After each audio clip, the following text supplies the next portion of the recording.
오늘의 제1주제인 2021년 판례 회고를 이의영 서울고등법원 판사님의 사회로 진행하겠습니다. 사회자님과 발제자님, 토론자님 모두 연단으로 나와주시기 바랍니다.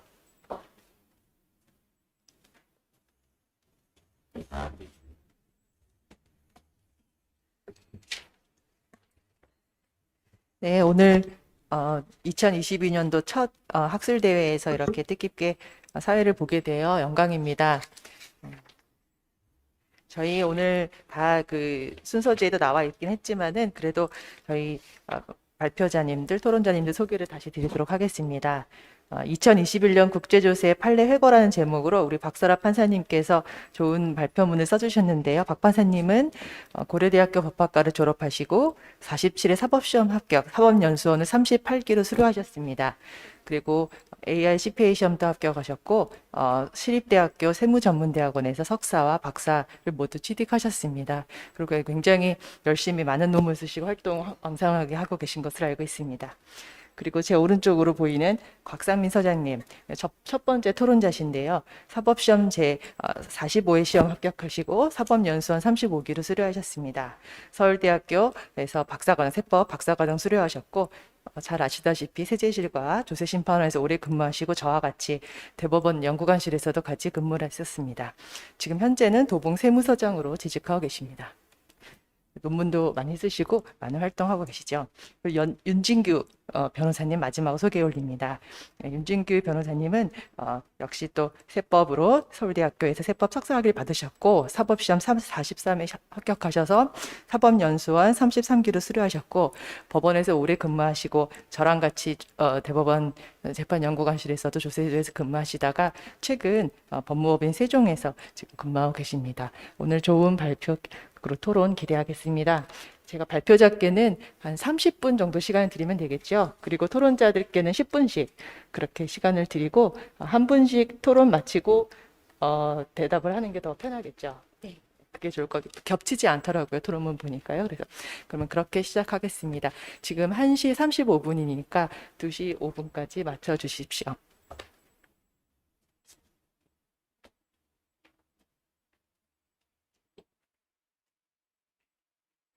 안녕하십니까. 박설아 판사입니다. 한국국제조세협회 동계학술대회에서 발표할 기회를 주셔서 감사드립니다. 2021년에 선고된 국제조세 판결 중에서 선례적 가치가 있는 판결 4건을 선별하였습니다. 첫 번째 사건은 소위 선박왕 사건으로 국제조세의 쟁점이 관련 행정판결과 형사판결이 흩어져 판단되었으므로 종합적으로 살펴보았습니다. 원고는 선주사업과 해상운송 사업을 영위하는 C그룹의 실질적 경영자인데 C그룹은 편의치적국의 단선 회사들을 설립하고 이들을 관리하기 위해 조세피난처의 AB 지주회사를 설립하였습니다. 원고는 AB 지주회사의 주식을 전부 조세피난처에 설립된 로펌에 명의신탁하였습니다. 과세관청은 원고가 국내 거주자이고 AB 지주회사에 유보된 소득이 특정 외국법인의 배당 가능 유보소득에 해당한다는 이유로 원고에게 종합소득세와 부당무신고 가산세를 부과하였습니다. 이 사건에서는 원고가 국내 거주자인지, 특정 외국법인 배당 가능 유보소득 산출 방법이 적법한지, 부당무신고 가산세와 관련하여 사기 기타 부정한 행위가 인정되는지 문제되었습니다. 우선 첫 번째 쟁점을 살펴보면 소득세법은 주소와 거소를 거주자 판정 기준으로 삼고 있었는데 이 사건에서는 주소가 문제되었습니다. 소득세법 시행령은 생활관계의 객관적 사실을 주소의 판정 기준으로 삼고 있고 주관적 의사는 고려하지 않습니다.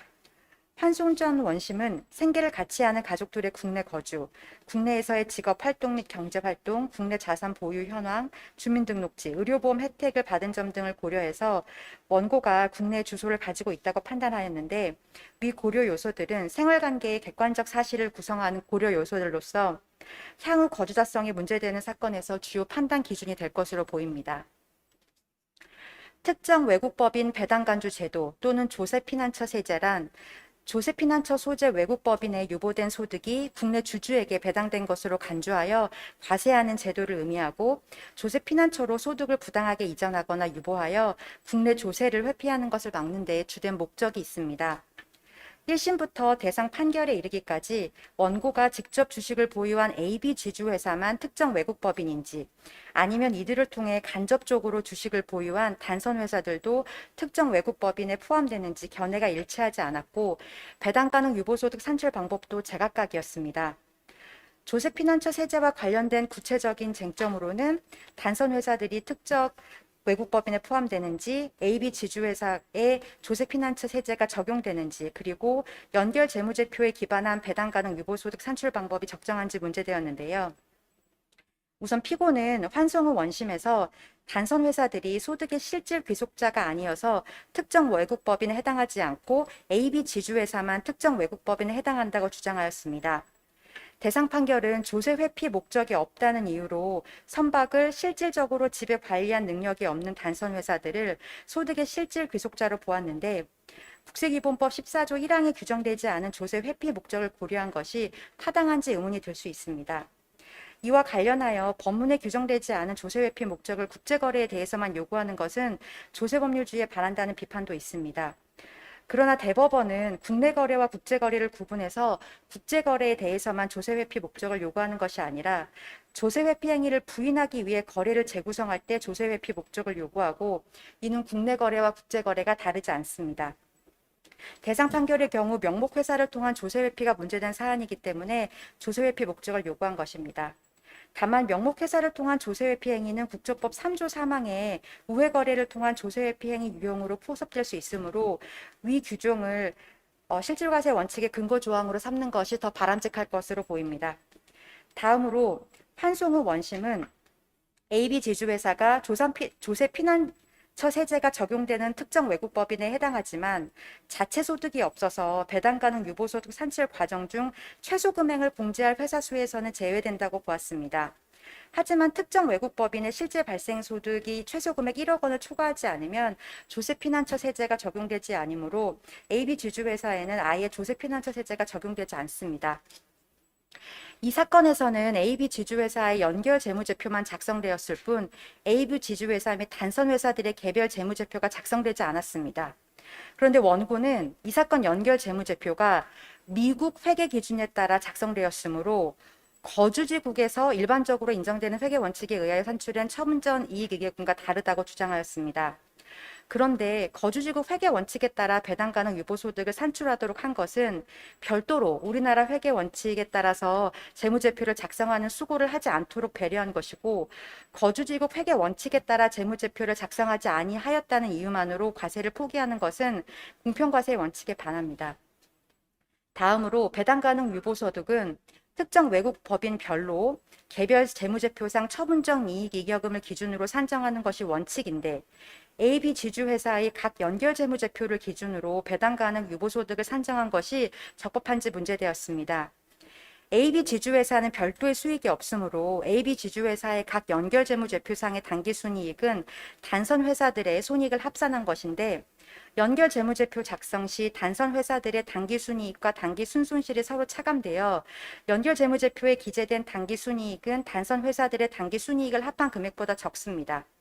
따라서 피고가 환송 후 원심에서 추가한 예비적 처분 사유와 같이 AB 지주회사의 각 연결 재무제표의 당기순이익에서 단선 회사들의 숫자만큼 최소 금액 1억 원을 공제하여 과세 표준을 산출하는 방식은 단선 회사들의 개별 재무제표를 기준으로 실제 발생 소득이 1억 원 이하인 단선 회사들을 특정 외국법인에서 제외하는 원칙적인 방식보다 원고에게 유리하므로 정당한 세액의 범위 내에 있다고 할 수 있습니다. 다만 내부 거래에서 손실이 발생하거나 2월 결손금이 존재한다면 연결 재무제표를 기준으로 산정한 배당 가능 유보소득이 단선 회사의 개별 재무제표를 기준으로 산정한 소득 금액을 초과할 가능성이 있습니다. 따라서 내부 거래와 2월 결손금의 존재는 연결 재무제표를 기준으로 배당 가능 유보소득을 산정하는 방식의 적법성에 영향을 미칩니다. 대상 판결은 내부 거래로 인한 손실과 2월 결손금의 존재에 관해서 납세 의무자인 원고에게 입증의 필요가 전환된다고 보았습니다. 이는 내부 거래로 인한 손실이나 2월 결손금의 존재가 과세가액을 결정하는 데 예외적으로 영향을 미치는 특별한 사유로서 납세 의무자에게 유리한 사정에 해당하고 증거와의 거리와 당사자의 형평을 고려하여 입증의 필요를 전환하는 것으로 타당하다고 보입니다. 부당무신고 과산세 부과 요건인 사기 기타 부정한 행위에 해당하기 위해서는 적극적 은닉 의도와 적극적 은닉 행위가 인정되어야 하고 조세의 부과와 징수를 불가능하게 하거나 현저히 곤란하게 할 정도에 이르러야 합니다. 조세 피난처 세제는 간접 보유하는 특정 외국 법인에 대해서도 적용되므로 다단계 출자 구조를 취하더라도 간주 배당 소득을 포탈하기 곤란하여 이것만으로는 적극적 소득 은닉 행위에 해당한다고 보기 어렵습니다. 다만 원고가 알 법무법인의 주식을 명의 신탁한 행위는 소득 은닉 행위에 해당할 여지가 있지만 해운업계의 관행을 고려하면 이 역시 적극적인 은닉 의도나 적극적 은닉 행위를 인정하기 어렵습니다. 이 사건에서는 비거주자가 되려는 조치가 실패하였는데 타인 명의로 국내 거주지에 관한 임대차 계약을 체결하였더라도 원고는 여전히 국적과 주민등록을 유지하고 있어 조세의 부과와 징수를 불가능하게 하거나 현저히 곤란하게 할 정도에 이르렀다고 볼 수 없고 국내 재산을 처분하거나 국내 회사의 대표이사에서 사임한 행위의 경우 가장행위라고 볼 수 없는 한 적극적인 소득 은닉 행위라고 평가할 수 없습니다. 다음으로 두 번째 사건 살펴보겠습니다. 두 번째 사건은 한일 조세 조약의 해석이 문제된 사안입니다. 일본 법인 M은 2006년경부터 원고에 의결권 있는 주식 30%를 소유하다가 2014년 12월 22일 전부 매각하였습니다. 원고는 2014년 3월 20일자 배당 결의에 따라 2014년 3월 24일 M에게 2013 사업연도 배당금을 지급하였고 쟁점 조항에 주식 보유기간 요건을 갖추었다고 보아 제한 소유율 5%를 적용하여 법인세를 원천 징수 납부하였습니다. 그런데 과세관청은 쟁점 조항의 이윤 배분이 발생한 회계기간은 배당 결의일이 속한 회계기간을 의미하고 M은 배당 결의일이 속한 회계기간, 즉 2014 사업연도의 종료일을 기준으로 직전 6개월 동안 원고 발행 주식의 25% 이상을 소유하지 못하였으므로 쟁점 조항이 아닌 비양에 제한세율 15%를 적용해야 한다는 이유로 과세 처분을 하였습니다. 쟁점 문구의 해석이 쟁점인데 한일 조세 조약은 영어로 작성되었으므로 영어로 된 원문을 기준으로 통상적인 의미를 해석해야 합니다. 이 경우 문맥 및 조약의 대상과 목적을 연결시켜 해석해야 하고 보충적 해석 수단으로 상대 채약국인 일본의 해석, OECD 모델 조세 조약 및 그 주석도 고려할 수 있습니다. 문헌적 의미, 한일 조세 조약의 다른 조항에서 사용하는 표현, 배당은 배당 결의일이 속한 회계기간이 아닌 그 직전 회계기간의 이익잉여금을 대상으로 한다는 점을 고려하면 쟁점 문구는 배당의 대상이 되는 회계기간을 의미한다고 보는 것이 통상적인 의미에 부합합니다. 그 밖에 주식 보유기간 요건을 둔 취지, 원천징수 가능성, 일본어 번역본의 문구, OECD 모델 조세 조약 및 그 주석도 대상 판결의 타당성을 뒷받침합니다. 기획재정부의 유권 해석대로 과세 처분을 해야 한다는 감사원의 지적에 따라 이 사건과 같은 유형의 과세 처분이 반복되었는데 대상 판결이 선례적 가치가 있는 판단을 내렸다고 생각합니다. 세 번째 사건은 미국 법인의 국내 미등록 상표권 양도 대가의 한미 조세 조약상 소득 부분이 쟁점이 된 사안으로 판결의 결론은 타당하지만 조약 해석과 관련해서 이유설 시에 미흡한 부분이 있어 살펴보았습니다. 내국 법인인 원고는 국내 사업장이 없는 미국 법인 Q로부터 미국에 등록된 상표권을 양수하면서 29억 원 상당의 양도 대금을 지급하였고 이를 사용료 소득으로 보아 법인세를 원천 징수 납부하였습니다. 그 후 원고는 이 사건 양도 대가는 한미 조세 조약상 자본소득으로 과세가 면제되고 사용료 소득에 해당하더라도 국내 원천 소득이 아니라고 주장하면서 법인세 환급을 구하는 경정 청구를 하였으나 거부당했습니다. 한미 조세 조약은 국문과 영문 두 가지 언어로 작성되었는데요. 국문본은 영문본 16조의 캐피탈 게인을 양도소득으로 규정하고 있습니다. 그런데 캐피탈 게인은 캐피탈 에셋, 즉 자본적 자산의 양도로 발생한 소득을 의미하고 비자본적 자산의 양도로 발생한 소득에 대해서는 한미 조세 조약 6조 7항이 적용됩니다. 6조 7항의 양도소득과 구별하기 위해서 16조의 캐피탈 게인을 자본소득이라 칭하겠습니다. 이 사건 양도소득은 14조의 사용료 소득, 16조의 자본소득 또는 6조 7항의 양도소득에 해당할 여지가 있는데 사용료소득, 자본소득, 양도소득 순서로 특별 규정에 해당하므로 사용료소득부터 살펴보겠습니다. 사용료소득과 관련해서는 이 쟁점 문구, 재산 또는 권리의 생산성, 사용 또는 처분에 상응하는 부분의 해석이 문제가 됩니다. 대상 판결은 한미 조세조약 체결 이후에 실무자들이 작성한 양해각서나 우리나라 재무부 세제국이 발간한 해설서를 주된 근거로 무형 자산의 양도 이후에 발생할 매출액 대비 일정 비율, 생산량, 판매량, 사용 빈도, 제3자에 대한 처분 금액 등 장래의 일정한 불확정적인 조건의 성취 여부에 따라 결정되는 부분을 의미한다고 해석하였습니다.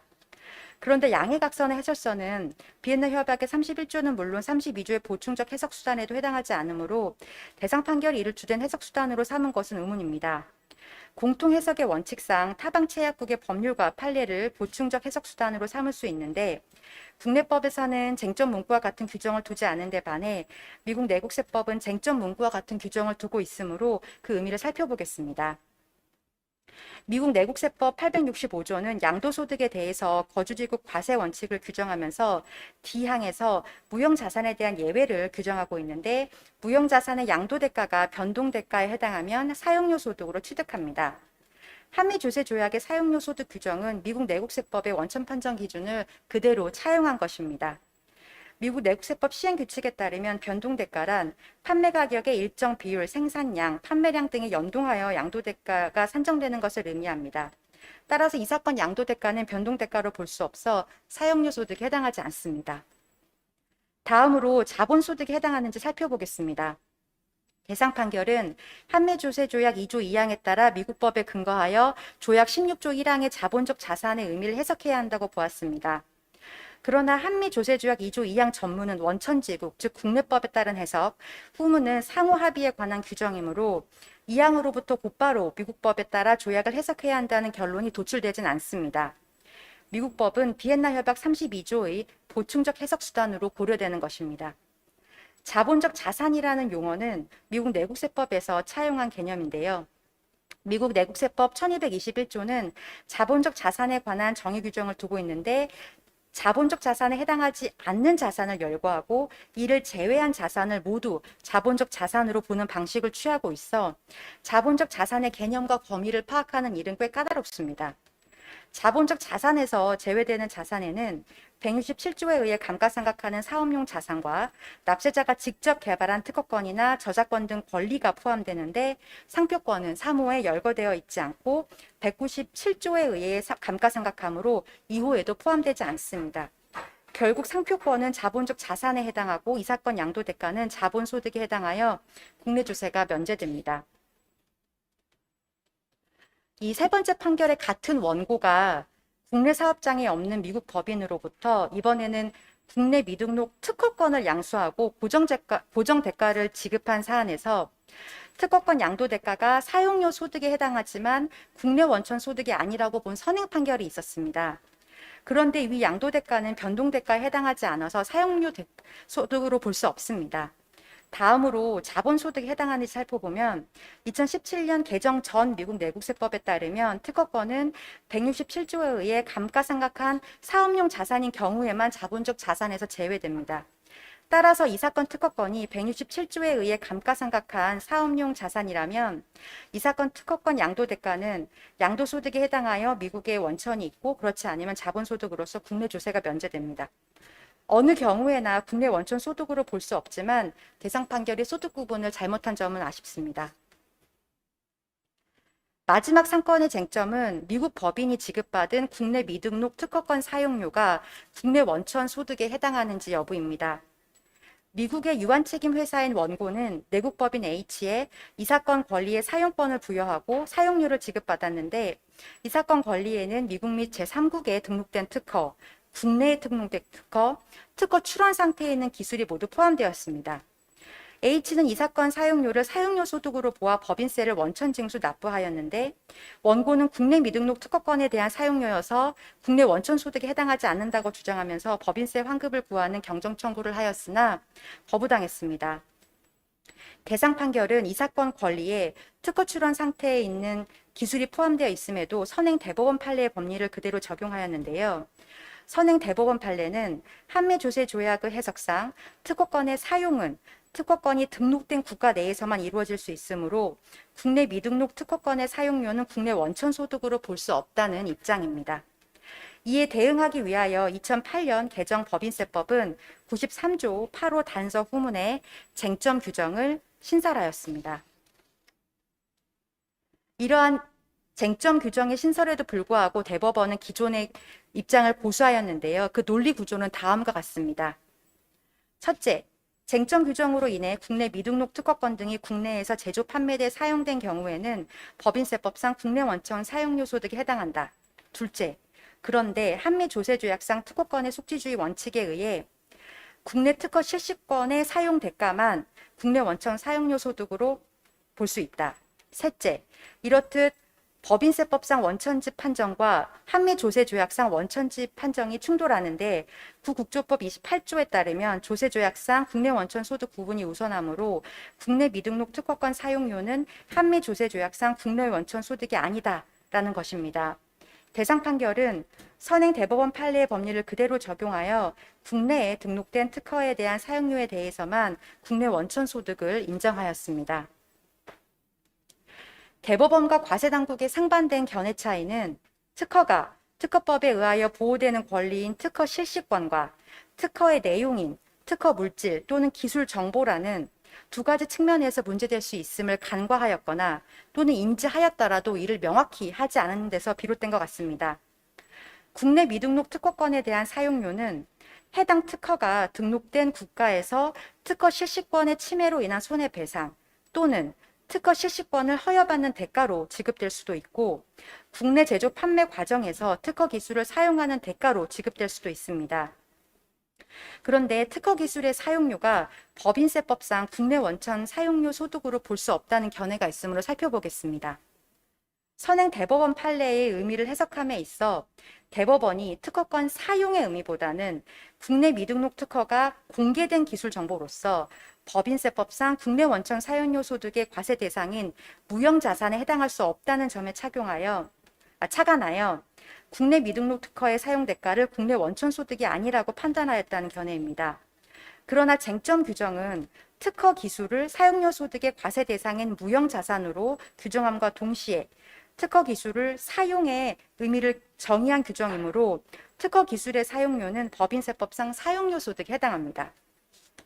한미 조세조약에 따른 소득 구분을 살펴보면 한미 조세조약에 열거되지 않은 소득의 원천은 국내 세법에 따라 국내 원천 소득 여부를 판단합니다.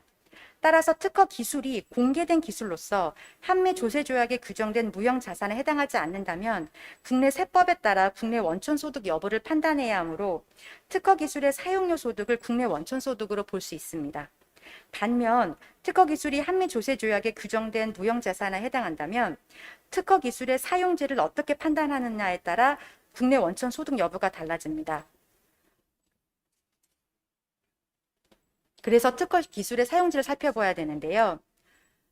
일단 특허 실시권의 사용지부터 먼저 살펴보면 대법원은 속지주의 원칙상 특허 실시권의 사용은 특허권이 등록된 국가 내에서만 이루어질 수 있다는 입장으로 많은 비판에도 불구하고 이 부분에 대해서는 판례 변경의 가능성이 크지 않은 것으로 보입니다. 다음으로 특허 기술의 사용지에 관해서 살펴보면 특허 실시권의 사용지와 동일하게 특허권의 등록지로 보아야 한다는 견해가 있습니다. 논리 구조는 다음과 같습니다. 첫째, 쟁점 규정으로 인해 특허 기술의 사용료는 법인세법상 국내 원천 소득에 해당한다. 둘째, 한미 조세 조약의 특허 기술의 원천지에 관하여 아무런 규정을 두고 있지 아니하므로 조약 6조 3항은 특허 기술을 포함하여 특허권 전체에 대한 원천지를 규정하는 것으로 보아야 한다.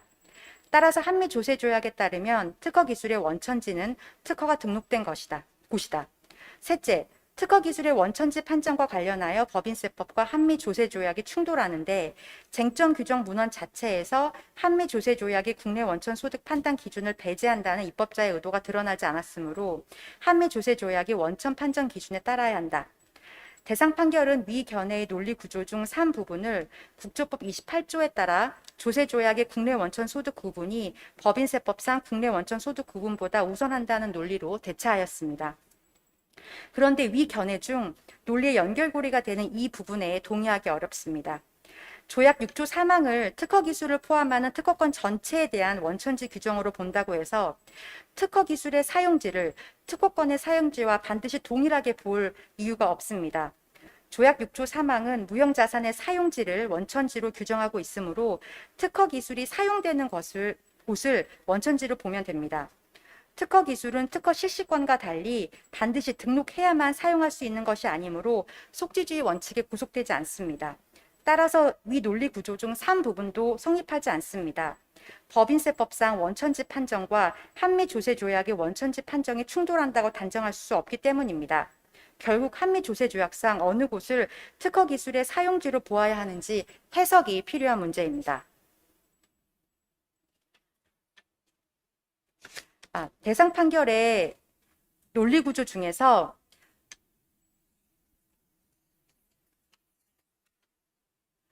부분도 문제가 있습니다.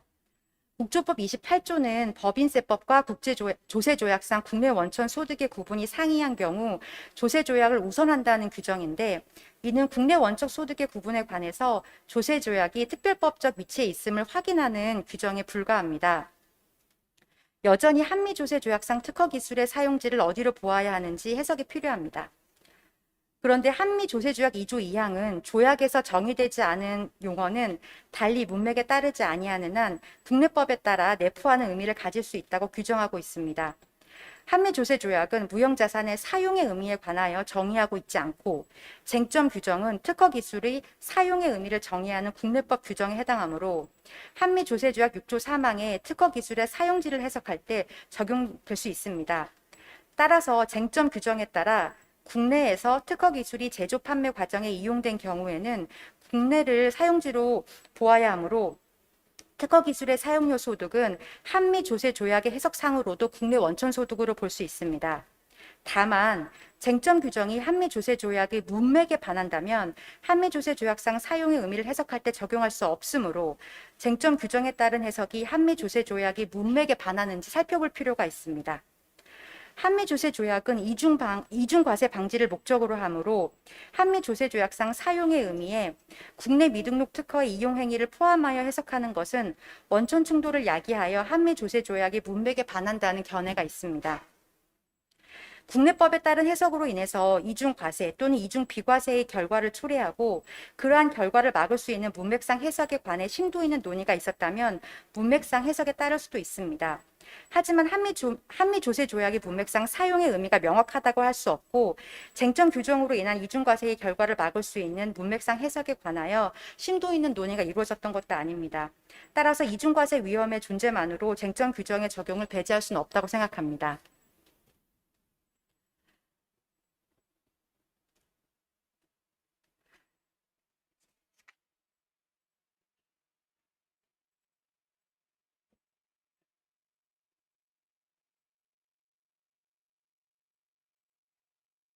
요컨대 특허 기술이 한미조세조약 제14조에 규정된 무형자산에 해당하는지 여부와 상관없이 특허 기술이 국내에서 제조 판매에 이용되었다면 특허 기술의 사용료는 한미조세조약상 국내 원천 소득에 해당합니다. 이때 국내 미등록 특허권에 대한 사용료를 특허 실시권의 사용료로 볼 것인지 아니면 특허 기술의 사용료로 볼 것인지는 결국 계약 해석의 문제입니다. 사용료 지급의 원인이 되는 계약의 체결 경위와 내용에 비추어 사용료의 실질적인 지급 목적을 판단해야 할 것입니다. 대상 판결로 돌아와 보면 이 사건 권리에는 특허 출원 상태에 있는 기술이 포함되어 있고 국내 미등록 특허에 대한 사용료의 지급 대상에 특허 기술이 포함되어 있을 가능성도 있습니다.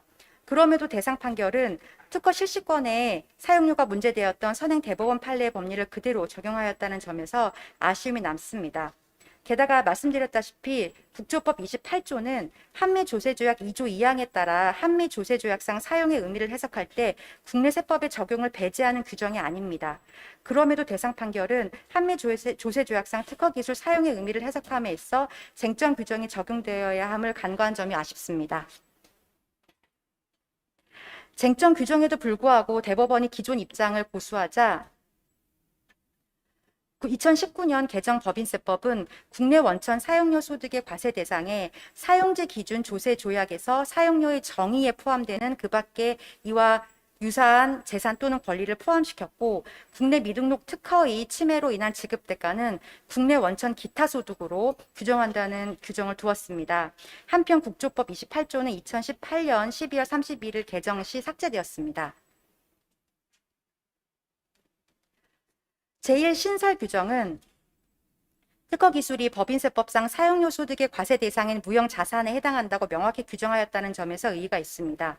그런데 쟁점 규정과 비교할 때 특허기술 사용의 의미를 정의한 규정인지는 선명하게 드러나지 않습니다.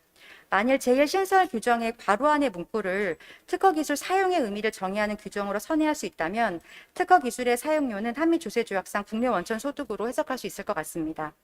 다음으로 국내 미등록 특허권 침해로 인한 손해배상금을 살펴보겠습니다.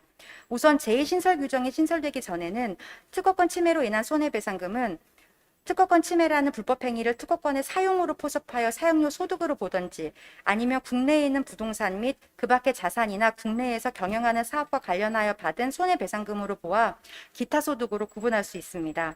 그런데 어느 소득으로 구분하든지 국내 원천 소득으로 볼 수 없다는 점은 동일합니다. 사용료 소득으로 보는 경우에는 미국 법인의 미국 내 특허권을 침해한 데 기인한 손해배상금이지 우리나라에서 특허권을 침해했다고 볼 수 없어 우리나라를 사용지로 볼 수 없기 때문입니다. 그리고 기타 소득으로 보는 경우에는 미국 특허권을 국내에 있는 자산이라고 볼 수 없어서 국내 원천 소득으로 볼 수 없습니다. 요컨대 제2신설 규정 신설 전에는 국내 미등록 특허권 침해로 인한 손해배상금은 법인세법상 국내 원천 소득에 해당하지 않았습니다. 그런데 제2신설 규정으로 인해서 국내 미등록 특허권 침해로 인한 손해배상금은 법인세법상 국내 원천 소득에 해당하게 되었습니다.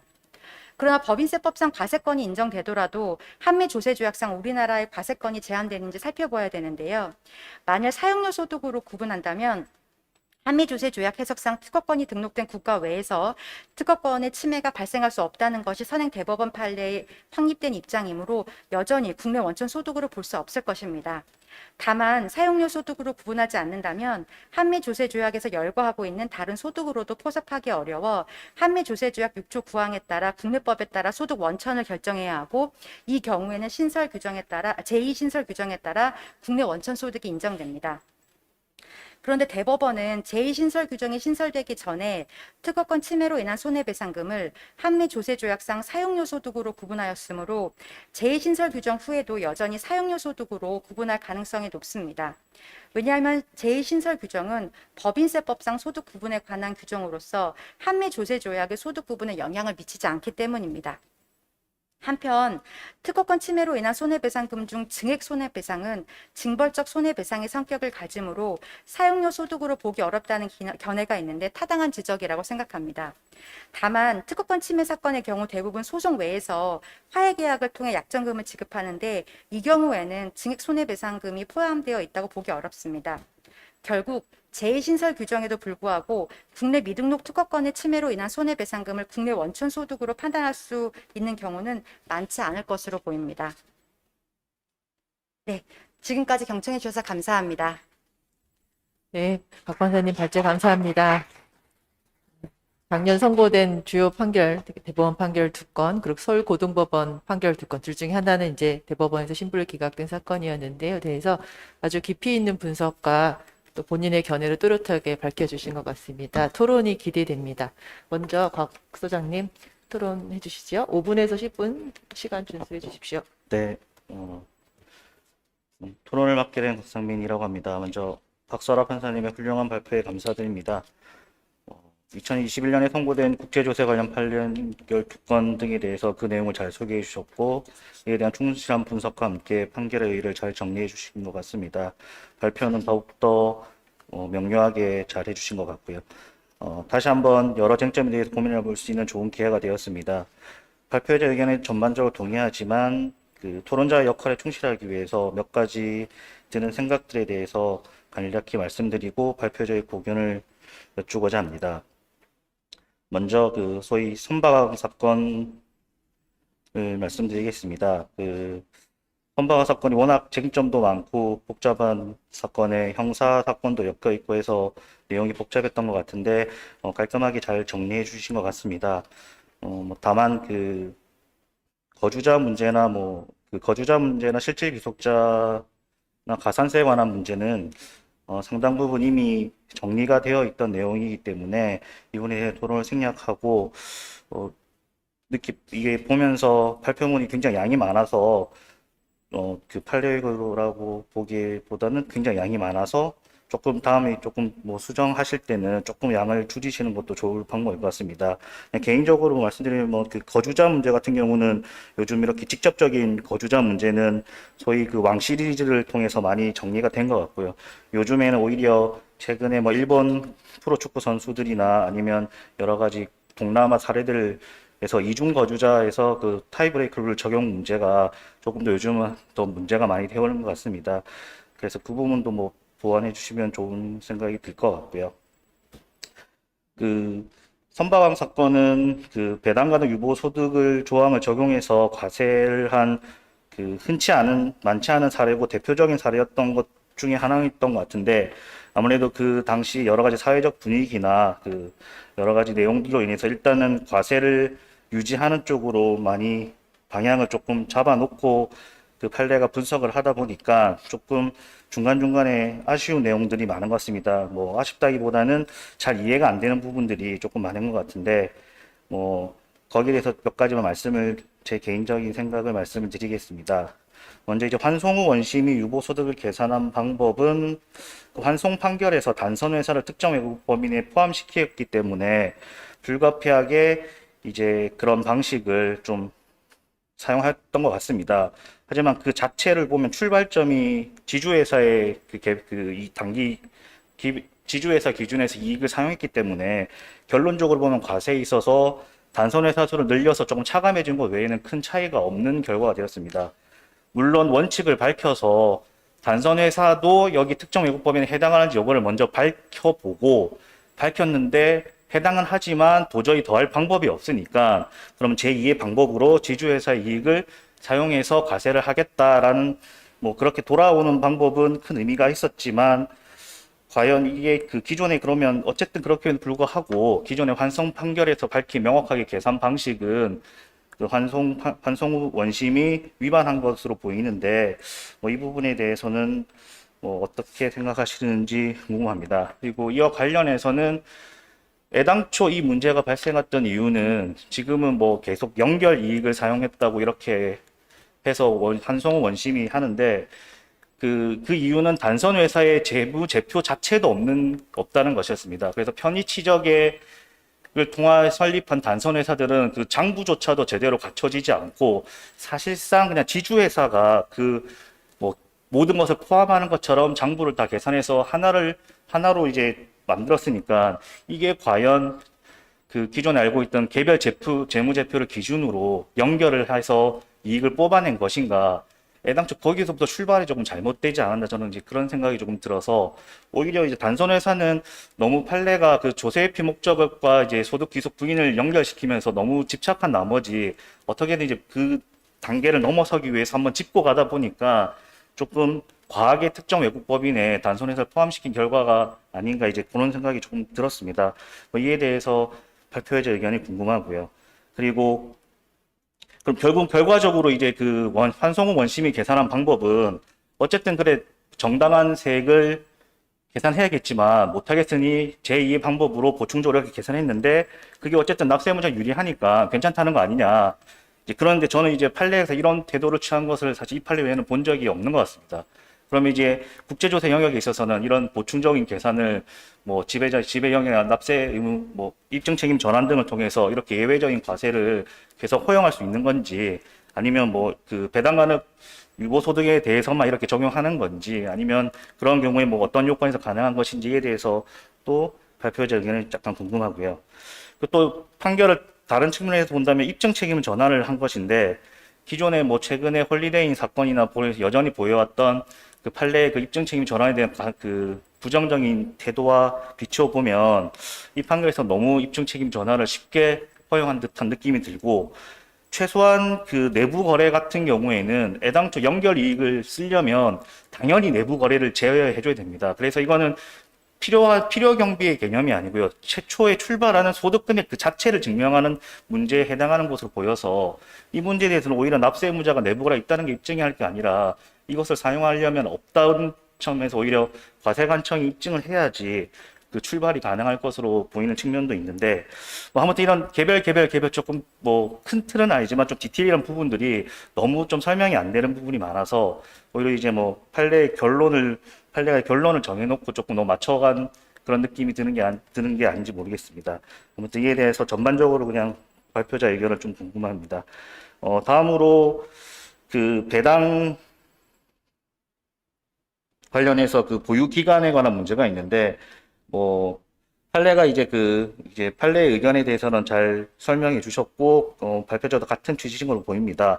다만 뭐 제가 한 3개 정도 써놨는데 아마 과세관청이나 저희 오타가 있는데 이거는 66페이지에 보시면 21년 결산에 따라 22년 초에 배당 시입니다. 12년이 아니고 22년 초에 배당 시 보통 디비던드 페이드 포 2021 쓰니까 이런 용어 문구에 해석해 보면 뭐 판례에도 충분히 맞는 것 같습니다. 다만 그 조금 그냥 드는 의문은 이윤 배분 대상이 되는 회계 기간이냐, 이윤 배분이 발생한 회계 기간이냐, 그러니까 in 위치가 맞느냐, for 위치가 맞느냐, 좀 다른 의미 아니냐, 이런 게 가장 해석에서 쟁점이 되었던 것 같은데, 그 이윤 배당이 대상이 되는 회계 기간이라고 굳이 의미를 둔다면 사실은 전년도 회계 기간만 대상이 아니라 그 배당의 재원은 사실은 누적된 이익잉여금에 대해서 배당을 하기 때문에 그 자체로 조금 이제 그 논리적으로 어긋나는 면이 분명히 있는 것 같습니다. 뭐 그래서 이제 현실적으로 이제 이 판례가 나와서 가장 제가 든 의문점은 이 사례와 달리 중간 배당이 일어나는 경우에 극단적으로 뭐 이 사례는 예를 들어서 연도 말인데 연초에 보통 정상적으로 배당이 이루어지는 경우에 때는 문제가 없었지만 예를 들어서 11월 달에 중간 배당이 이루어진다면 이때도 그러면 전년도로 할 건지 아니면 뭐 직전 언제부터 그 해로 할 건지, 그러니까 그 6개월의 기간을 어떻게 잡을지가 조금 실무적으로 이 판례로서는 조금 수시 배당이나 여러 가지 배당이 있을 때, 의제 배당이 있을 때 어떻게 처리해야 될지 여전히 조금 의문이 되는 부분이 발생하는 것 같습니다. 이 부분에 대해 그 발표자 의견이 궁금하고요. 미등록 특허권은 저보다 훨씬 전문가이신 윤진규 변호사님이 계시니까 거기 토론을 위임하고, 기회가 된다면 제가 이해하기로는 새 규정에 대해서는 일단은 사용지주의를 택한 한미 조세 조약을 벗어나서 새롭게 과세할 수 있는 모든 가능성을 열어두기 위해서 조문을 만든 것으로 이해하는데, 뭐 시간상 허락이 된다면 그 당시에 개정을 주도했던 김정원 박사님 여기 와 계시니까 속마음은 무엇인지 한번 들어보는 시간도 가지면 좋을 것 같습니다. 이상 토론을 마치겠습니다. 네, 날카로운 질문 좋고요. 그러면 앞에 일단 2가지 그 질문에 대한 답변해 주시고, 그 3번째 거는 윤진규 변호사님 토론 듣고 같이 해주시고, 필요하면 플로어 얘기까지 같이 하면 될 것 같습니다. 해주시죠. 네, 일단은 깊이 있는 질문을 해주신 우리 서장님께 깊은 감사의 말씀 드립니다. 좀 더 깊이 고민할 수 있는 기회가 되었습니다. 우선 그 선박항 사건에 관해서 질문 주셨는데요. 환송은 원심에서 연결 재무제표를 기준으로 배당 가능 유보소득을 산출한 방식이 환송 판결을 정면으로 위반한 것이 아닌지, 그리고 조세법률주의를 반하는 것이 아닌지 질문 주셨습니다. 환송 판결은 개별 재무제표의 처분 전 이익잉여금을 기준으로 특정 외국인 별로 배당 가능 유보소득을 산정해야 한다는 원칙을 제시하였습니다. 그런데 AB 지주회사 연결 재무제표만 작성되고 단선 회사들의 개별 재무제표가 작성되지 않은 이 사건에서 단선 회사들의 개별 재무제표가 작성되지 않았다는 이유만으로 과세를 포기한다면 공평과세의 원칙에 반한다고 생각합니다. 결국 쟁점은 AB 지주회사의 연결 재무제표를 기준으로 산정한 세액이 환송 판결이 제시한 원칙적인 방식에 따라 산정하는 세액의 범위 내인가 하는 것입니다. 과세처분 취소 소송의 소송물은 정당한 세액의 객관적 존부입니다. 따라서 설령 환송은 원심에서 사용한 배당 가능 유보소득 산출 방법이 환송 판결이 제시한 원칙적인 방법이 아닐지라도 정당한 세액의 범위 내에 있는 한 조세 법률주의에 반한다고 할 수 없다고 생각합니다. 2번째로 단선 회사들은 페이퍼 컴퍼니에 불과해서 특정 외국 법인으로 보기 어렵고 AB 지주회사만 특정 외국 법인으로 보아야 한다는 취지로 질문 주셨습니다. 그런데 AB 지주회사도 역시 특수목적법인이었습니다. 저는 특수목적법인인지 여부가 특정 외국법인인지 여부를 결정하는 것은 아니라고 생각합니다. 특수목적법인은 주주 또는 사원과 구별되는 별개의 인격을 가진 법인이고 권리 의무의 주체로서 독자적인 법률 행위를 할 수 있습니다. 우리 세법은 인적 물적 시설이 없고 투자 자산을 보유하기 위한 목적으로 한시적으로 존재하는 특수목적법인에 발생한 소득도 특수목적법인에 실제 귀속되었다는 전제에서 이중과세를 조정하기 위한 규정을 두고 있습니다. 게다가 내국인이 조세피난처에 특수목적법인을 설립해서 얻은 소득이라고 하더라도 해당 소득은 특수목적법인의 소득이라는 전제에서 일정한 요건 하에서 특수목적법인의 배당 가능 유보소득이 주주에게 배당된 것으로 간주하기 위해서 조세피난처 세제가 도입되었다는 점도 상기할 필요가 있다고 생각합니다. 마지막으로 선박항 사건에서는 증명책임 문제에 대해서 질문 주셨는데요. 저는 사실 선박항 사건에서 가장 주목해야 할 점은 내부 거래에서 손실이 발생하거나 2월 결손금이 존재한다는 점에 관해서 납세 의무자에게 입증의 필요를 전하는 점이라고 생각합니다. 구체적인 손실 금액이나 2월 결손금 액수에 따라서 결과는 달라질 수 있겠습니다만은 내부 거래의 손실이나 2월 결손금이 존재한다면 예비적 처분 사유에 따른 과세처분이 위법할 여지가 생기게 됩니다. 따라서 내부 거래의 손실이나 2월 결손금의 존재에 관한 증명책임이 중요한 쟁점이 되었는데요. 대법원은 과세가액을 결정하는 데 예외적으로 영향을 미치는 특별한 사유에 대한 주장 증명책임은 과세가액을 다투는 납세 의무자 측에 있다고 봅니다. 또한 원칙적으로 필요경비나 송금에 대해서 과세관청의 증명책임이 있다고 보면서도 통상적인 필요경비를 초과한 이례적인 특별경비에 대해서는 부존재를 추정해서 납세 의무자에게 입증의 필요를 전환합니다. 이 사건에서 단선회사는 해상 운송 관련 위험을 선박 자체에 한정시키려는 목적으로 설립된 특수목적법인이었고 AB 지주회사 역시 특수목적법인이었는데 이러한 점을 고려하면 사실상 모회사와 자회사 사이에 또는 자회사들 사이에 내부 거래가 존재할 가능성은 희박합니다. 실제로 이 사건 소송에서 원고는 내부 거래로 인한 손실이 발생하였다거나 내부 거래 자체가 있었다는 점에 관해서 아무런 자료를 제출하지 못하였습니다.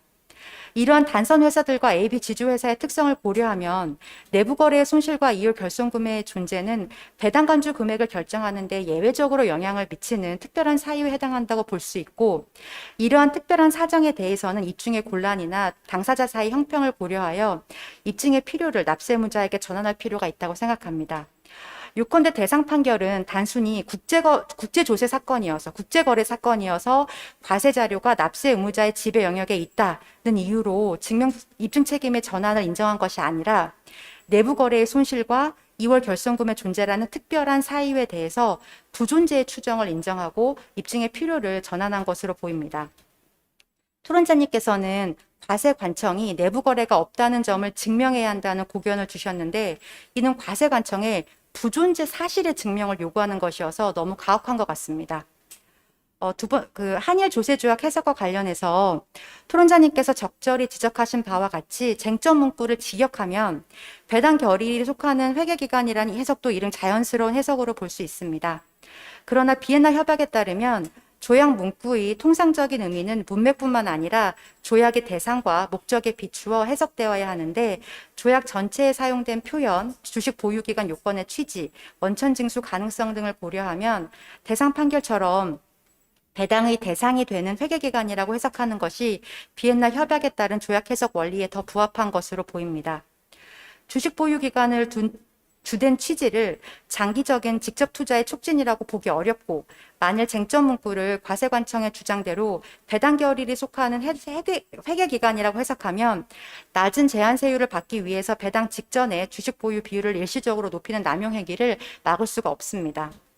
다음으로 중간 배당과 자기 주식 취득 후 소각에 따른 의제 배당의 경우 주식 보유 기간의 기산점이 언제인지 질문 주셨는데요. 아마 저보다 더 잘 아실 것 같긴 합니다만은 제 졸견을 말씀드리면은 상법상 중간 배당은 직전 결산기의 재무제표를 기준으로 배당 가능 이익을 계산하고 다만 당해 결산기에 배당 가능 이익이 발생하지 않을 우려가 있는 경우에 중간 배당을 제한하고 있습니다. 따라서 만일 12월 말 법인이 2014년 6월 30일을 배당 기준일로 해서 중간 배당을 실시하였다면 2013년 12월 31일 기준의 배당 가능 이익에서 배당이 이루어지므로 이윤 배분의 대상이 되는 사업연도는 2013 사업연도가 되고 2013년 7월 1일부터 12월 31일 사이에 주식을 보유해야 쟁점 규정에 따라 제한세율 5%를 적용받을 수 있습니다. 자기 주식 취득 역시 상법상 직전 결산기의 재무제표를 기준으로 배당 가능 이익을 계산하고 다만 당해 결산기에 배당 가능 이익이 발생하지 않을 우려가 있는 경우에 자기 주식 취득을 제한하고 있는데요. 따라서 12월 말 법인이 2014년 6월 30일 주주를 대상으로 자기 주식을 취득한다면 2013년 12월 31일 기준의 배당 가능 이익을 기초로 자기 주식 취득이 이루어지게 되므로 이윤 배분의 대상이 되는 사업연도는 역시 2013년 사업연도가 되고 2013년 7월 1일부터 12월 31일 사이에 주식을 보유해야 쟁점 규정에 따라 제한세율 5%를 적용받을 수 있습니다. 그리고 그 제2신설 규정에 관해서 질문 주신 것 중에 하나만 제가 언급하고 싶습니다. 토론자님께서는 한미 조세 조약은 사용료 소득의 원천 판정 기준으로 사용지주의를 채택하고 있고 OECD 모델 조세 조약은 거주지주의를 채택하고 있으므로 OECD 모델 조세 조약 및 주석에 따라서 사용료의 의미를 사용 또는 사용권이라는 의미를 해석하는 것이 적절하지 않다고 지적해 주셨습니다. 하지만 한미 조세 조약과 OECD 모델 조세 조약의 사용의 의미를 사용료 소득과 관련해서 원천 판정 기준이 다르다고 해서 사용 또는 사용권이라는 의미를 해석함에 있어 OECD 모델 조세 조약 및 주석을 보충적 해석 수단으로 삼을 수 없는 것은 아닙니다. 왜냐하면 원천 판정 기준이 아니라 소득 구분의 문제이기 때문입니다. 그리고 OECD 모델 조세 조약 이외에도 다른 여러 가지 근거가 있는데요. 미국에서 특허 침해로 인한 손해배상액은 특허권자가 특허 제품을 판매하지 않거나 일식 이익을 증명하지 못하면 합리적인 실시료에 의해서 산정하는데 이때 합리적인 실시료란 특허 제품을 생산 판매하고자 하는 자가 관련 시장에서 합리적 이윤을 남기면서 특허권자에게 자발적으로 지급하려는 실시료를 말합니다. 이에 더해서 특허권 침해 행위는 특허권자의 허락 없이 특허권을 사용하는 것이므로 특허권 침해 행위를 사용의 개념에 포섭할 수 있는 점, 미국 국세청은 특허권 침해 관련 분쟁을 종결하는 화해 계약에 따라 지급하는 돈을 사용료로 보는 점 등등을 함께 고려하면 저는 특허권 침해로 인한 손해배상금을 한미 조세 조약상 사용료 소득으로 구분하는 대법원의 입장도 이를 납득할 만하다고 생각합니다. 네, 일단 이것으로 우리 서장님의 질문에 대한 답변 마치겠습니다. 예, 굉장히 성실하게 답변을 준비해 주셔서 같이 공부가 많이 되고 있는 것 같습니다. 시간 관계상 제 반박은 잠깐 생략하고 쉬는 시간에 하시죠. 그리고 윤진기 변호사님 토론 부탁드리겠습니다. 네, 먼저 발표자님께서 2021년 국제조세 분야에 관한 주요 판례를 잘 정리해 주시고 깊이 있게 연구해 주셔서 감사합니다. 배울 수 있는 좋은 기회였습니다. 그리고 이렇게 말씀드릴 수 있는 기회 주셔서 굉장히 영광으로 생각을 합니다. 저는 발표문 5항의 고등법원 판결에 대해서 고견을 청해 듣고자 합니다. 세 가지 사항이 있습니다. 첫 번째 사항입니다. 2008년 개정된 법인세법이 적용된 대법원 판결 등에 관하여 여쭙겠습니다. 자료집 68면 1의 가항입니다. 발표자님께서는 과세 긍정설의 입장에서 말씀해 주셨는데 이는 조세조약의 유동적 해석이 가능한 범위에 있다는 취지로 이해할 수 있다고 생각을 합니다. 나항입니다. 그런데 대법원 판결을 보면 종전의 판결과 동일한 법리를 선언하면서 한 부분 추가된 부분이 있습니다. 그 내용을 보면 한미 조세 협약의 문맥과 그 문헌의 통상적 의미를 고려할 때라는 표현을 추가했습니다. 그래서 이 표현이 조세조약의 유동적 해석에 관한 논란을 염두에 두고 이렇게 좀 표현한 것이 아닌가 이런 생각을 해볼 수 있을 것 같습니다. 69면의 다항입니다. 이러한 판례를 지지하는 입장, 과세 부정설에서는 69페이지에 기재한 여러 논거들을 근거로 해서 이 과세 긍정설은 국내 세법에 의한 조세조약의 해석 측면에서 유동적 해석 내지 동태적 해석의 한계를 넘어선 것이다 라는 논리를 세워볼 수 있다고 생각을 합니다. 구체적인 내용은 시간상 생략하겠습니다. 70면입니다. 라항입니다. 논의를 단순하게 보면 국내법에 따라 발생한 우리나라의 과세권이 한미 조세 조약에 따라 제한되어 우리나라의 과세권이 인정되지 않는 어떠한 소득에 대해서 한미 조세 조약을 그대로 둔 상태로 우리나라의 과세권을 인정하기 위해 국내법을 개정하고 이를 토대로 한미조세조약을 해석하여 우리나라의 과세권을 인정하려는 논리는 조세조약의 유동적 해석의 한계를 넘은 것이 아닌가 하는 의문이 제기될 수 있다고 생각을 합니다. 이에 대해서 고견을 청해 듣고자 합니다. 두 번째 사항입니다. 2019년 12월 31일 개정된 법인세법 관련한 추가적인 쟁점입니다. 가항입니다. 개정 전 법인세법상으로는 국외 등록 특허권의 내용이 포함되어 있는 제조 방법, 기술 등이 국내에서 제조, 판매 등에 사실상 이용되는 경우 특허권 자체가 아니라 국외 등록 특허권의 내용이 포함된 제조 방법, 기술, 정보 등이 사용된 것으로 해석할 수밖에 없었다고 생각을 합니다. 나항에서 말씀드리는 것처럼 2019년 12월 31일 개정된 법인세법을 보면 법인세법 93조 8호 다목을 신설했습니다. 그 내용을 보면 적어도 2019년 개정된 법인세법 해석상으로는 우리 세법은 국외에 등록된 특허권의 내용에 포함되어 있는 제조 방법, 기술, 정보 등을 특허권 그 자체와 구별되는 새로운 국내 원천소득 대상 무형자산으로 창설하는 데에서 더 나아가서 이러한 무형자산이 사용된 경우 그 자체가 아니라 그것을 포함하고 있는 특허권이 사용된 것으로 보겠다는 취지로 이해할 수 있다고 생각합니다. 이처럼 2019년 12월 31일 법인세법이 개정된 이후에도 대상 판결의 취지처럼 한미조세 조약의 해석에 따라 대상 판결의 입장을 그대로 유지할지 문제되고, 이에 대해서는 조세 조약의 유동적 해석의 근거가 더욱 강해졌다는 측면에서 판례 변경이 필요하다는 견해와 여전히 이러한 경우에는 유동적 해석의 한계 밖에 있는 경우이므로 판례를 유지해야 된다는 견해를 상정해 볼 수 있을 것 같습니다. 나아가 한미조세 조약에 관한 이러한 해석론을 넘어서면 다시 입법자의 의사와 관련해서 조세 조약에 따른 국내법 배제의 문제가 제기될 수 있다고 생각합니다. 이에 대한 고견을 말씀해 주시면 감사하겠습니다. 세 번째입니다. 발표자님께서 잘 지적해 주신 바와 같이 특허 출원 상태에 있는 기술의 경우에도 종전의 판례를 그대로 적용할 수 있는지 논란의 여지가 있다고 생각을 합니다.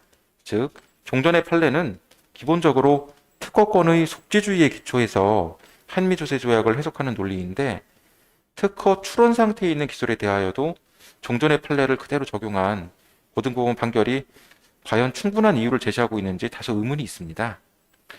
이에 대해서 판례를 지지하거나 비판할 수 있는 논리가 있는지 고견을 청해 듣고자 합니다. 이상입니다. 예. 짧은 시간 내에 요령 있게 토론해 주셔서 감사합니다. 박 판사님 답변 준비되셨죠? 네. 개인적으로는 마지막 판례 공부하면서 연구하면서 우리 변호사님의 석사 논문이 아주 큰 도움이 되었습니다. 감사의 말씀 드립니다. 질문에 대한 답변 드리겠습니다. 우선 한미조세조약 2조 2항에 따라 한미조세조약상 특허기술 사용의 의미를 해석함에 있어 쟁점 규정을 적용하는 것이 조세조약의 유동적 한계를 넘은 것이 아니냐는 질문을 주셨습니다. 그런데 OECD 모델 조세조약 3조에 대한 주석 13문단은 국내법 개정을 통한 조약의 적용 배제를 금하는 취지이고, 조세 조약에 정의되지 않은 용어의 의미를 국내 세법상 정의에 따라 해석하는 것은 국내 세법에 의한 조세 조약의 적용 배제에 해당하지 않습니다. 속지주의 원칙을 근거로 한미 조세 조약상 특허권의 사용지를 등록지로 해석하는 것이 대법원에 확립된 입장이지만, 특허 기술의 사용은 속지주의 원칙에 구속되지 않으므로 한미조세조약 2조 2항에 따라 국내법에 근거하여 조세조약상 정의되지 않은 특허기술의 사용이라는 용어를 해석하는 것이 가능하다고 생각합니다.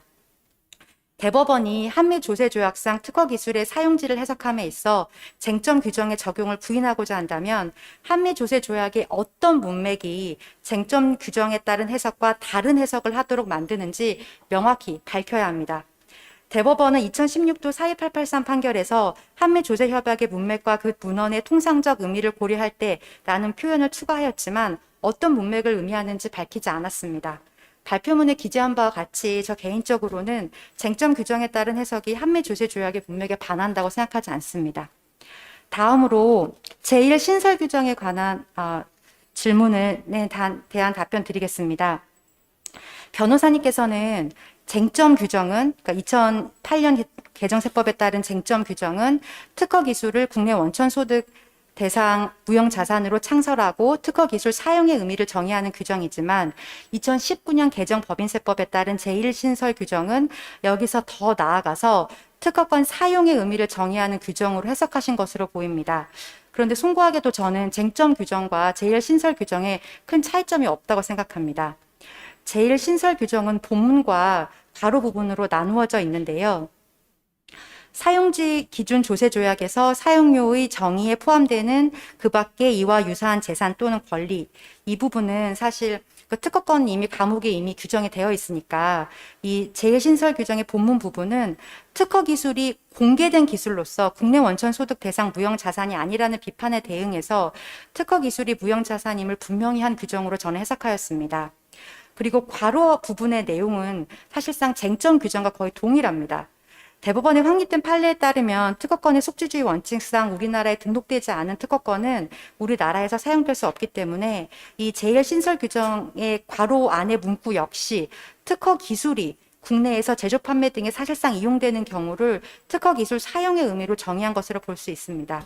저는 사실 이러한 관점에서 제1신설 규정을 해석하였기 때문에 조세 조약에 따른 국내법 배제 문제는 발생하지 않는다고 생각합니다. 마지막 질문과 관련해서 저는 특허 출원 상태에 있는 기술뿐만 아니라 국내 미등록 특허권에 대한 사용료의 경우에도 계약 해석상 사용료의 지급 대상에 특허 기술이 포함되어 있다면, 즉 사용료의 실질적인 지급 목적이 특허 기술에 대한 사용 대가라면 한미 조세 조약의 해석상 국내 원천 소득으로 볼 여지가 있다고 생각합니다. 특허 기술은 공개된 기술 정보이므로 국내 제조 과정에서 사용하기 위해서 대가를 지급할 이유가 없다는 것이 과세 부정설의 한 논거이지만 실제 기술 도입 계약을 보면 특허 기술을 사용하기 위한 기술 정보 자료의 제공, 훈련 교육, 사후 관리 등 특허 등록으로 공개된 자료 외에 다른 많은 정보를 포함하고 있습니다. 결국 당사자들이 약정의 대가로 산정한 금액 중에서 어느 부분이 우리나라에서의 제조를 위한 사용 허여에 대한 대가인지는 계약 해석, 즉 사실 판단의 문제라고 생각합니다. 소송 실무상으로는 사용료에 특허 실시권의 사용료와 특허 기술의 사용료가 혼재된 경우에 어떤 기준에 의해서 국내 원천 소득 금액을 특정할 것인가, 이때 증명 책임을 누가 질 것인가가 문제될 것이고, 이에 관해서는 앞으로 학계에 많은 논의가 필요하다고 생각합니다. 이상으로 부족하지만 답변 마치겠습니다. 네, 역시 성실한 답변 감사합니다. 저희가 시간이 시작한 지 딱 1분 59분 정도 저희가 지금 시간을 소요해서 1분이 남았는데 혹시 플로어에서 뭐 코멘트나 질문하실 분이 계실까요? 아, 동시에 두 분이. 그러면 두 분 다 1분씩만 저희가 시간 짧게 부탁드리겠습니다. 네. 마이크를 켜주셔야 될 것 같습니다.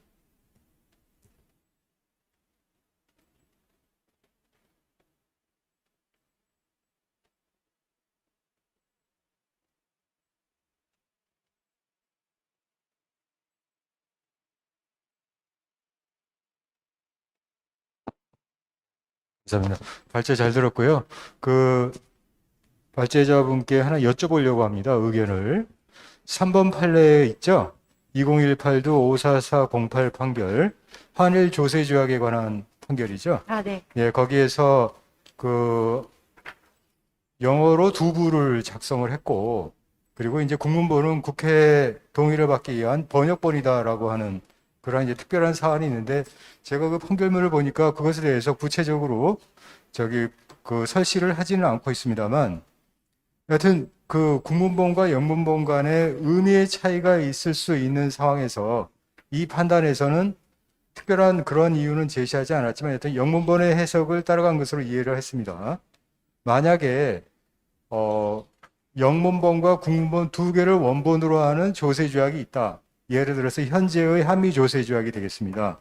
그 경우에 국문본의 해석과 영문본의 해석이 다를 수도 있는 경우가 있다고 가정할 때 그때 어떤 판단을 하는 것이 맞을는지 하는 것에 관한 그냥 고견을 듣고 싶습니다.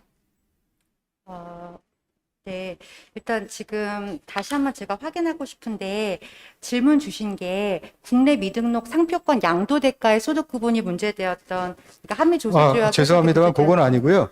저기 저 배당 소득의 배당에 관한 겁니다. 아, 네네네네. 예. 그 한일 조세 조약의 이윤 배분에 발생한 회계 기간 말씀하셨습니까? 네. 그러니까 지금 이 조약 자체는 그 발표문에서 보듯이 영어가 원문이고 국문은 네. 번역본에 불과했지만 네. 그것이 아니라 한미조세조약처럼 두 가지 언어가 다 공식으로 작성된 경우들도 있잖아요. 예. 그런 경우에 각각의 다른 의미로 언어의 차이로 해석될 경우 어떻게 해야 되는가? 우리 네, 사실은 이게 한일 조세 조약과 그 국내 미등록 사표권 양도대가의 소득 구분과 저는 그 같은 맥락에서 문제가 됐다고 생각되어서 제가 좀 착각을 했는데요. 일단 그 상표권 양도대가의 경우에도 자본적 자산이나 자본소득이라는 개념이 우리 세법에 없기 때문에 사실 그 보충적 해석 수단으로 미국 법의 해석할 수밖에 없는 사건이었습니다. 그래서 지금 가정적인 사안에서 질문을 주셔서 만약 우리 조약의 그 문구와 그 미국 언어가 영문으로 작성된 그 조약에서의 문구가 해석상 차이가 있을 때는 국내세법에 따른 해석을 저는 우선은 해야 된다고 생각을 하고요. 이 한일 조세 조약의 경우에는 하지만 원문이 영어였기 때문에 그리고 그 영어를 번역하는 과정에서의 그 국문 번역본이 그 영어 원문을 정확히 번역하고 있지 않아서 발생한 문제였다고 생각합니다. 잘하겠습니다. 감사합니다. 네. 또 다른 질문. 예, 저 법무법인 광장에 있는 김정홍이라고 합니다. 제가 오늘 잘 온 것 같습니다. 그 법인세법 사용료 소득 조항 개정 이 부분 잠깐 말씀드리면 무슨 92년도부터 계속 대법원이 이 특허권 속지주의 도구마에 빠져가지고 어떤 한미 조세 조약 판결을 계속 유지하는 바람에 그동안에 사실 국내 과세권이 많이 침식이 되어 왔습니다. 그래서 제가 담당 과장할 때 한 몇 달 동안 좀 심층 검토를 해가지고 개정된 것인데 기본적으로 이렇습니다. 그 미국 내에서 아주 저명한 그 노스웨스턴 로스쿨의 그 필립 파슬웨이트라는 교수가 계신데 이분이 이제 쓴 그 IP 과세에 대한 그 주석서가 있습니다. 거기도 이렇게 분명히 나와 있는데 이 특허권에 등록하고 등록이 반드시 사용을 위해서 필요하지 않다는 설명을 하면서 아주 구체적인 사례까지 들고 있더라고요. 그래서 이제 그런 논리에 기반을 해서 저희는 이 국조법 5조도 새로 만들고요. 이게 뭐냐 하면 이제 조약에서 정의되지 않은 용어에 대해서는 국내법에서 사용하는 의미로 해서 조약을 해석 적용한다는 내용이고 당연한 거지만 이제 국조법에 확인적 규정을 넣으면서 한미 조약에서 like property or rights라는 그 문구가 있거든요. 유사한 재산이나 권리의 해석론을 조문에다 아예 이제 명시를 한 것이죠. 그래서 이제는 대법원의 판단하고 좀 달리 갈 수 있지 않을까 생각하는데 모르겠습니다. 또 대법원에서 끝까지 그 뭐 숙지주의 도구마에 빠져서 이렇게 판결을 내리면 할 수 없는 것이고요. 그다음에 뭐 그 특허권 침해 역시 마찬가지 논리죠. 그러니까 침해가 됐든 사용이 됐든 그게 반드시 등록을 요하지 않는다는 그런 말씀 드립니다. 감사합니다. 제가 이 부분에 대해서는 한 말씀 드리고 싶었는데요. 안 그래도 그 국조법이 개정이 되면서 지금 발표문 58페이지에 각주 141번입니다. 그래서 이제 그 국조법 5조에서 한미 조세조약 2조 2항과는 달리 조세조약에서 용어 및 문구에 대하여 정의하지 아니한 경우에는 국세기본법 2조 2항에 따른 세법에 정의하거나 사용하는 의미에 따라 조세조약을 해석 적용한다는 규정을 신설하였습니다. 차이가 그 문맥에 따르지 아니한 이 부분을 삭제하였다는 것인데요. 그래서 한미 조세 조약을 해석할 때 한미 조세 조약 2조 2항에 따라서 조약의 문맥을 고려해야 하는지 아니면 국조법 규정에 따라서 고려하지 않아도 되는지 저도 고민을 많이 했었는데요. 그 국제법 규정 그 자체에서 한미 조세 조약 2조 2항을 배제하려는 국회의 의도가 드러났다고는 볼 수 없어서 저는 국조법 5조의 규정에도 불구하고 한미 조세 조약 2조 2항이 우선 적용된다고 그렇게 저는 생각을 했었습니다. 하여튼 좋은 말씀들 많이 들었고요. 하여튼 긴 시간, 짧은 시간인가요? 긴 시간인가요? 하여튼 좋은 발표와 토론 잘 들었습니다. 다들 새해 복 많이 받으시고 저희 발표해 주신 발표자님, 토론자님들 수고 많으셨습니다. 경청해 주셔서 감사합니다. 네, 감사합니다. 그러면은 지금 시간이 좀 늦어진 관계로 5분 동안만 휴식 시간을 갖겠습니다.